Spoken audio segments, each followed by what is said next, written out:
Guys, तो आज मैं एक्सप्लेन करूंगी पार्ट 2, बट उससे पहले जल्दी से वीडियो को लाइक, सब्सक्राइब और अपने दोस्तों के साथ शेयर करना मत भूलना। Let's jump into the explanation. Part 2 की शुरुआत में सर क्लास में आते हैं। शिया उन्हें प्यार से देखने लगती है। सर शिया और माओ से कहते हैं, मैं तुम दोनों से बहुत अपसेट हूँ। तुम लोग ऐसी हरकत कैसे कर सकते हो। शिया उन्हें समझाने की कोशिश करती है, मगर सर उनकी बात नहीं सुनते और एक्सक्यूजेस देने से मना करते हैं। रात के समय में हम माओ और शिया को प्लेग्राउंड में बैठा हुआ देखते हैं, जहां वो दोनों अभी भी यही सोच रहे थे कि आखिर ये सब हुआ तो हुआ कैसे।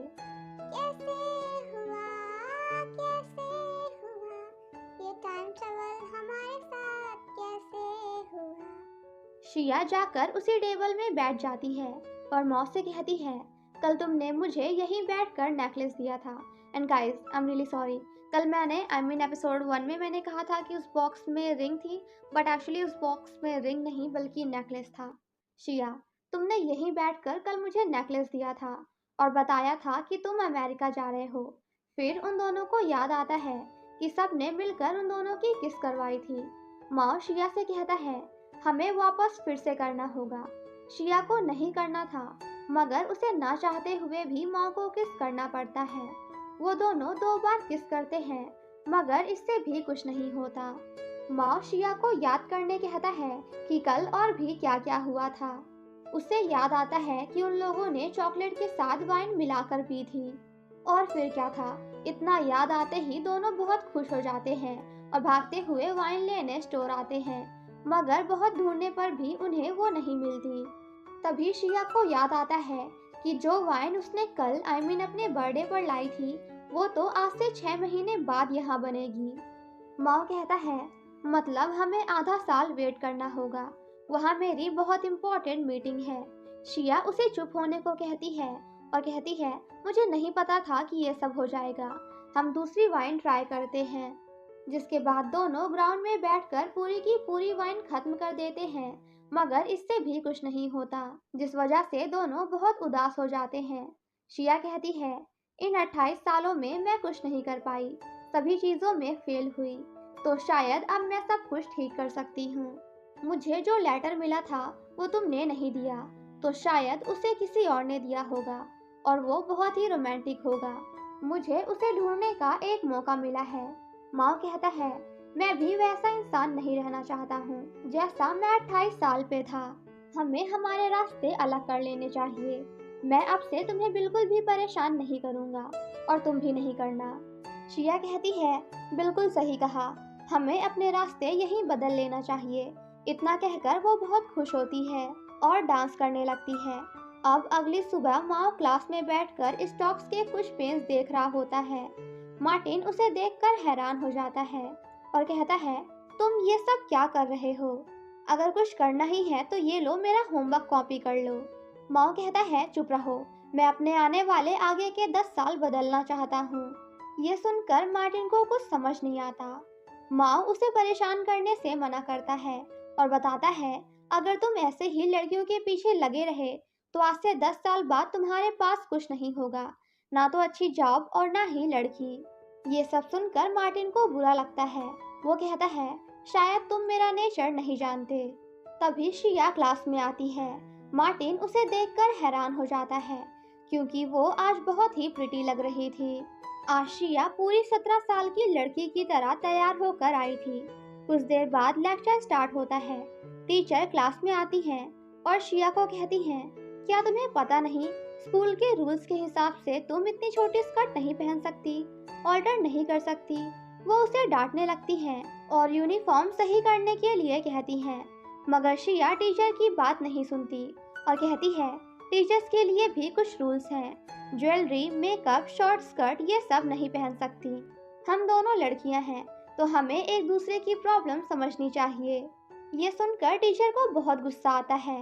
वो उसे क्लास के बाहर जाने को कहती है, तो शिया चुपचाप चली जाती है। कुछ देर बाद हम शिया को उन्हीं सर, जिनका नाम शाव है, उनके पास देखते हैं। सर उससे कहते हैं, पिछले 2 दिन से तुम कुछ अलग बिहेव कर रही हो। अगर तुम्हें कुछ प्रॉब्लम है तो तुम मुझसे शेयर कर सकती हो। टीचर शाओ लियांशिया की तरफ देखते भी नहीं क्योंकि उन्हें शर्म आ रही थी। शिया कहती है, सर मैं आपको प्रपोज नहीं करने वाली, आप मेरी तरफ देख सकते हैं। तभी वो नोटिस करती है कि सर के पास वही बुक है जिसके बारे में उस लेटर में लिखा हुआ था। ये देखकर शिया बहुत खुश हो जाती है और सर के पास जाकर कहती है, मुझे पता नहीं था आप भी ये बुक पढ़ते हैं। वैसे क्या आपकी कोई गर्लफ्रेंड है? ये सुनकर टीचर शाओ वहां से शर्माते हुए दूसरी तरफ देखने लगते हैं। शिया फिर से सर से कहती है, वैसे सर क्या आपको फ्यूचर लेटर के बारे में पता है? एक शॉप है जो हमारे अभी लिखे हुए लेटर्स को 10 साल बाद देगी। टीचर शाओ शर्माते हुए कहते हैं, मैं इसे जरूर ट्राई करूंगा। शिया खुशी खुशी उन्हें बाय बोलकर वहां से चली जाती है। देन नेक्स्ट सीन में हम सभी को प्लेग्राउंड में देखते हैं जहां सभी खेल रहे थे। शिया अपने दोस्तों से कहती है, मैं टीचर शाओ के साथ थोड़ी मस्ती करने वाली हूँ, जिसके लिए मेली उसे मना करती है और कहती है, वो तुम्हारे सर हैं, हमें उनके साथ ऐसा नहीं करना चाहिए। शिया कहती है, मगर देखो तो वो कितने क्यूट हैं, वो जब भी मुझे देखते हैं तो शर्मा जाते हैं। मेली कहती है, क्या तुम भूल गई तुमने टीचर शाओ के बारे में क्या कहा था? सर एक बहुत ही अच्छे स्टूडेंट थे और एक नॉर्मल यूनिवर्सिटी में पढ़ाई करते थे। एग्जाम में उनके बहुत अच्छे मार्क्स आते थे और वो देखने में भी बहुत ज़्यादा हैंडसम थे। लड़कियां उनके लिए पागल थीं, इसलिए जब वो यूनिवर्सिटी में थे तो उनकी बहुत सारी गर्लफ्रेंड्स थीं। पहले वो हाई स्कूल में एक इंटर्न थे जिन्होंने बहुत से फेलियर बच्चों को पास करवाया और फिर इंटर्नशिप के बाद वो हमारे स्कूल में आए। शिया कहती है, अच्छा ये मैंने तुम्हें बताया था, मैं तो भूल गई, मुझे पूरी बात बताओ। मेली कहती है, ये कहानी पूरी स्कूल जानती है, मगर कुछ सीक्रेट बातें हैं जिनकी वजह से सर को हाई स्कूल छोड़ना पड़ा। हाई स्कूल में सर को एक गिफ्ट और एक लेटर मिलता है। स्कूल में सभी लड़कियां उन्हें बहुत पसंद करती थी। एक दिन सर की साइकिल का टायर पंक्चर हो गया था, तो एक स्टूडेंट ने उन्हें अपनी साइकिल ऑफर करी, मगर सर ने इसके लिए मना कर दिया और वहां से चले गए। कुछ दिनों बाद सर स्कूल की विंडो में बैठकर रो रहे थे और कहते हैं, तुम मुझसे प्यार क्यों नहीं कर सकती? वो वहां से कूदने ही वाले थे, मगर कोई आकर उन्हें बचा लेता है और उनकी इस हरकत के बाद पूरे स्कूल में ये बात फैल गई थी कि टीचर किसी लड़की से प्यार करते हैं जो उनसे 6 साल बड़ी थी। उस 28 साल की लड़की का ऑलरेडी एक बॉयफ्रेंड था। इस सब बात से सर की पूरी इमेज डाउन हो गई और उन्हें हाई स्कूल छोड़ना पड़ा। ये सब सुनकर शिया को टीचर के लिए बिल्कुल भी अच्छा नहीं लगता। थोड़ी देर बाद वो तीनों खेलने जाती हैं। तभी वहाँ एक लड़की आकर कहती है, हेलो, मेरा नाम मेंगरैन है, मैं 6th क्लास से हूँ, चलो साथ में खेलते हैं। शिया एंड मेली उन्हें दूर से खेलता हुआ देख रही थी। तभी वहाँ मार्टिन आकर शिया से बात करने की कोशिश करता है, मगर वो दोनों उसे बिल्कुल भी भाव नहीं देती।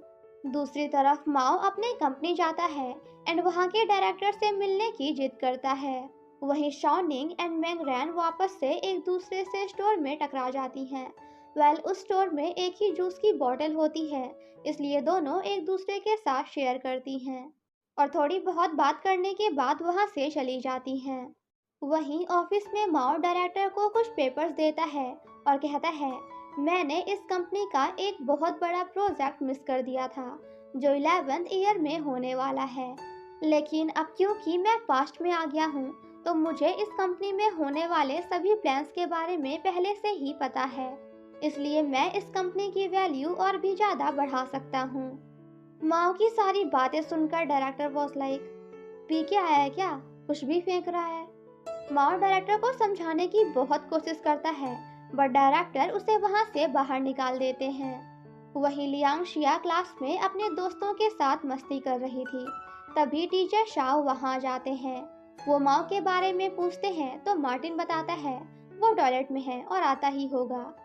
गाइस कमेंट करके बताओ कि आप में से कितने लोगों ने अपने दोस्त को बचाने के लिए टीचर से ये कहा है कि सर वो वॉशरूम में है, बस आता ही होगा, और कितने लोग ऐसे हैं जो अपने दोस्तों को बचाते नहीं बल्कि फंसाते हैं। टीचर शाओ उन्हें होने वाले आर्ट कंपटीशन के बारे में बताते हैं और सभी को पार्टिसिपेट करने के लिए कहते हैं, जिसमें शिया भी पार्टिसिपेट कर लेती है। तभी माओ क्लास में आता है वो बहुत उदास लग रहा था। छुट्टी होने के बाद भी वो काफ़ी सैड था। वो मार्टिन को सब कुछ बताने लगता है कि कैसे किसी ने भी उसकी बात पे थोड़ा सा भी भरोसा नहीं किया। मार्टिन, तू ये सब छोड़, अच्छा ये बता, क्यों ना हम आर्ट कंपटीशन में पार्ट लें, इससे हम बहुत सी लड़कियों की नज़र में आ सकते हैं। मगर माओ इस बात के लिए मना कर देता है। तभी वो लोग शिया एंड उसकी दोस्तों से टकरा जाते हैं। इसी बात को लेकर माओ एंड शिया के बीच बहस हो जाती है। शिया कहती है, शायद स्कूल लाइफ तुम्हें सूट नहीं कर रही होगी, क्यों है ना, क्योंकि तुम तो बहुत मैच्योर हो गए हो। इतना कहकर वो वहाँ से चली जाती है। ये देखकर मार्टिन कहता है, माओ तुझे क्या हो गया है, कुछ दिन पहले तो तू इन लड़कियों से बहुत ही ज्यादा क्लोज था। थोड़ा सोचने के बाद वो कहता है, अब क्योंकि मैं वापस नहीं जा सकता तो मैं मेरा 17th ईयर अच्छे से एक्सपीरियंस करूंगा। वहीं शिया एंड उसके दोस्त मिलकर प्रैक्टिस करने की एक जगह ढूंढ रहे थे। तभी शिया कहती है, मुझे एक जगह के बारे में पता है। थोड़ी देर बाद वो तीनों एक बहुत बड़े होटल के बाहर आते हैं। मेली कहती है, शिया क्या तुझे लगता है हम बिना पैसे खर्च किए यहाँ वीडियोस देख सकते हैं? शिया, तुम दोनों को याद है ना मैंने क्या करने को कहा है, बस पकड़े मत जाना। जिसके बाद तीनों होटल के अंदर जाते हैं। शाओनिंग रिसेप्शनिस्ट से कहती है, मेरी फैमिली ने यहाँ होटल बुक किया है, क्या आप चेक कर सकती हैं? वो चेक करने लगती है तो शिया टेबल पर से कार्ड लेने की कोशिश करती है। रिसेप्शनिस्ट जब शाओनिंग को रास्ता बताने लगती है तो शिया जल्दी से टेबल से कार्ड ले लेती है। जिसके बाद वो तीनों वहाँ से जाने लगती हैं और बहुत खुश होती हैं कि वो लोग बिना पकड़े गए अंदर आ गए और चुपके से स्पेशल रूम कार्ड भी चुरा लिया। वो तीनों लिफ्ट के पास इंतजार कर रहे होते हैं। तभी पीछे से मैनेजर वहां जाता है।